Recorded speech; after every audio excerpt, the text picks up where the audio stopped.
C'est toujours un très grand moment, le débat d'entre-deux tours.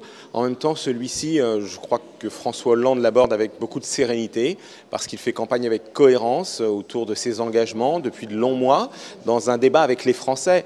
Et il a déjà remporté la bataille de la crédibilité et de l'espoir vis-à-vis des Français.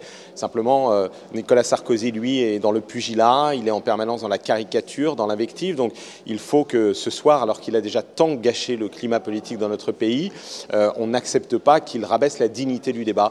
Mais je suis certain que François Hollande, lui, rehaussera en permanence le niveau de cet échange pour le porter à la hauteur nécessaire, qui est celle de l'espoir d'un changement qui est tellement attendu par les Français. Et je pense que c'est un moment, parce qu'il est suivi par beaucoup de Français, de citoyens, qui permet de revenir sur précisément la cohérence de chacun et aussi sur le bilan du président sortant. La démocratie, quand on a effectué un mandat, c'est de rendre compte vis-à-vis des citoyens de son action.